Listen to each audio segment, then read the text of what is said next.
Hello everyone. Welcome and welcome back to my channel. Hello everyone. Welcome and welcome back to my channel.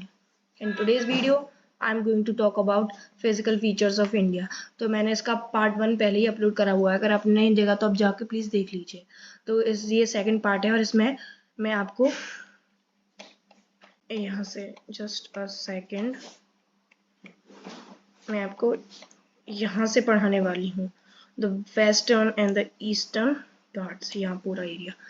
The Western Ghats and the Eastern Ghats mark the western and the eastern edges of the Deccan Plateau respectively. Western Ghats lie parallel to the western coast. They are continuous and can be crossed through passes only. Locate the Thal, Bhor and Pal Ghats in the physical map of India. तो मैं अभी आपको दिखाती हूँ कि western Ghats हमारे map पर कहाँ आते हैं. ये हमारे इंडिया का मैप है. ये जो साइड है और ये जो रेड कलर की जो लाइनें चल रही हैं ये अपनी वेस्टर्न घाट है. और ये जो इधर है ये वाला और ये वाले ये हमारा ईस्टर्न घाट है. तो वेस्टर्न घाट कंटिन्यूस है, बीच में थोड़े बहुत कम है, पर ये कंपैरेटिवली ईस्टर्न घाट कंटिन्यूस नहीं है. ये पूरे यहाँ है, फिर ये इतना सारा गैप है, फिर यहाँ से है. तो चलो बैक टू जहाँ हम पहले थे. The Western Ghats are higher than the Eastern Ghat. Western Ghat higher है Eastern Ghat के मुताबिक. Their average elevation is 600 meters as against 600 meters of Eastern Ghat. तो जो Western Ghat हैं वो 900 to 1600 meters हैं और जो Eastern Ghats हैं वो 600 meters हैं. The Eastern Ghats stretch from the Mahanadi Valley to the Nilgiri. वो महानदी वैली तो नीलगिरीज तक हैं. और the Eastern Ghat वो discontinuous है, irregular हैं और dissected by rivers draining into Bay of Bengal, जो कि वे ऑफ बंगाल के तरफ हैं. The Western Ghats cause orographic rain by fishing the rain bearing moist winds to rise along the western slopes of the घाट. जैसे ये हमारे वेस्टर्न घाट्स हैं, ये अपने वेस्टर्न घाट्स हैं. तो यहाँ जो जैसे ये पर्वत बने हुए हैं, तो जब इधर से विंड मॉइस्चर की विंड आती है और यहाँ से टकरा के ऊपर जाती है तो वहां से रेन होती है. तो जब विंड आती है और किसी भी पर्वत से टकरा कर ऊपर जाकर रेन होती है उसको हम ओरोग्राफिक रेन कहते हैं. ओरोग्राफिक उसको रेन बोला जाता है. The Western Ghats are known by different local names. Western Ghats के बहुत local names भी हैं. The height of Western Ghats progressively increase from north to south. North से चलेंगे हम south की तरफ तो Western Ghat की जो height है वो बढ़ती चली जाती है.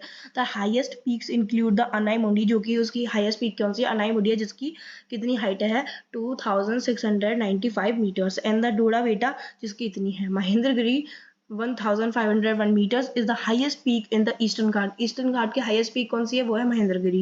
Several hills and the Javadi hills are located to the southeast of the Eastern Ghats. Locate the famous hill station of Odagaon Mandalam, popularly known as Ooty and the Kodai Kannal. One of the distinct feature of the peninsular plateau is the black soil area known as Deccan Trap. तो जो इस peninsular plateau का distinct feature क्या है कि यहाँ की soil जो है वो ब्लैक है. This is a volcanic origin, और यहाँ बहुत सारे वॉल्केनिक ओरिजिन पहले थे जिससे ये रॉक बनी हुई है जो कि इग्नियस है. Actually these rocks have denuded over time and are responsible for the formation of black soil. तो बिदरिंग होने के कारण जितने लंबे समय में सॉइल ब्लैक और ऐसी हो चुकी है. The Aravalli Hills lie on the western and north eastern margin of peninsular plateau. Aravalli Hills हैं वो वेस्टर्न के नॉर्थ ईस्टर्न मार्जिन में पड़ते हैं. These are highly eroded hills and are found as broken hills. They extend from Gujarat, जो कि गुजरात से दिल्ली की तरफ एक्सटेंड होते हैं. और फिर हमारा अगला है Indian desert. The Indian desert lies towards the western margin of the Aravalli Hills. Aravalli Hills के western margin में Indian desert है और it is an undulating sandy plain covered with sand dunes, जो कि sand dunes से covered हुआ पड़ा है. This region receives very low rainfall, जो कि इस पूरे एरिया में रेन बहुत कम आती है. 150 million mm per year है. It has arid climate, इसका climate भी arid है with low vegetation cover. Streams इसकी stream The rainy season streams appear during, और इसकी streams only rainy season में appear होती हैं. Soon after they disappear into the sand as they do not have enough water, और फिर कुछ समय बाद वो sand में disappear हो जाते हैं. Luni is the only large river in this region. तो इंडियन डेजर्ट में एक ही रिवर है जिसका नाम है लूनी और कोई रिवर नहीं है. Birchens crescent shaped dunes cover large areas but longitudinal dunes become become more prominent near the Indo-Pakistan boundary. If you visit Jaisalmer, you may go to see a group of vultures. The coastal plains. Coastal plains. The peninsular plateau is flanked by a stretch of narrow coastal strips. और coastal plains क्या होते हैं मैं अभी आपको बताती हूँ. ये जो इंडिया का मैप है, ये वाला जो पूरा एरिया है अपना, ये पूरा कोस्टल प्लेन्स है.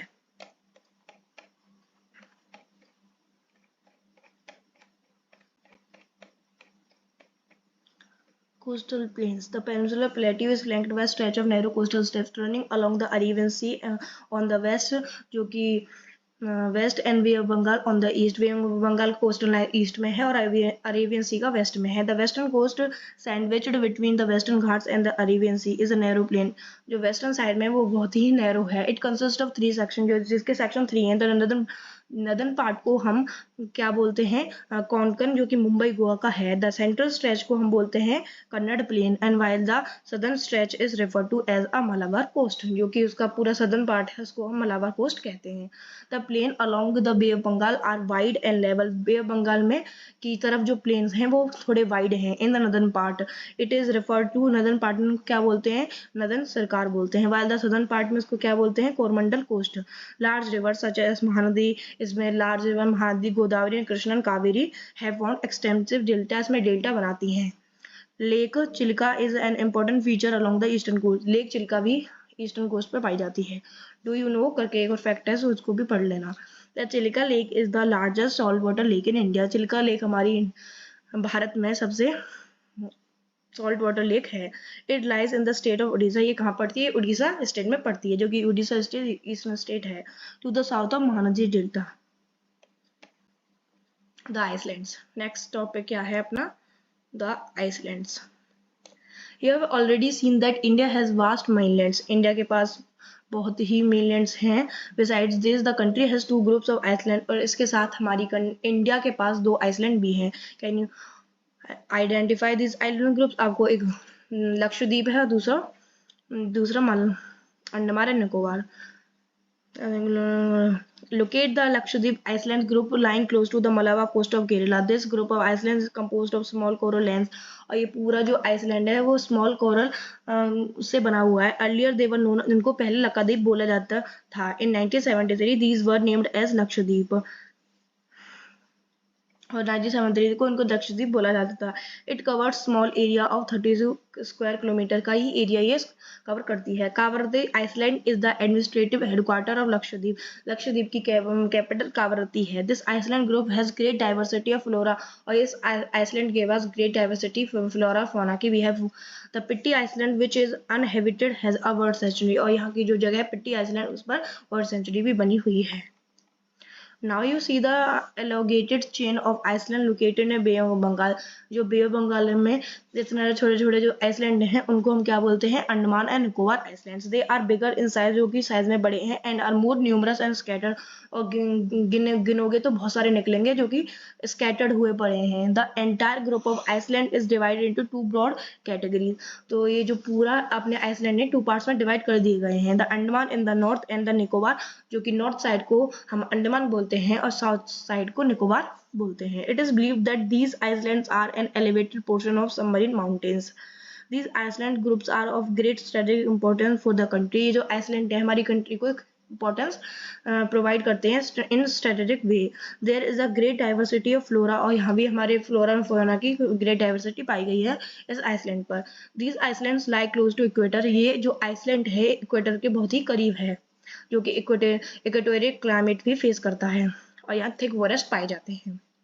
Do you know India's only active volcano. जो कि इंडिया का एक एक्टिव वॉल्केनो वो कहाँ पाया जाता है, वो पाया जाता है अंडमान एंड निकोबार. और उसका नाम क्या है, बैरन आइसलैंड.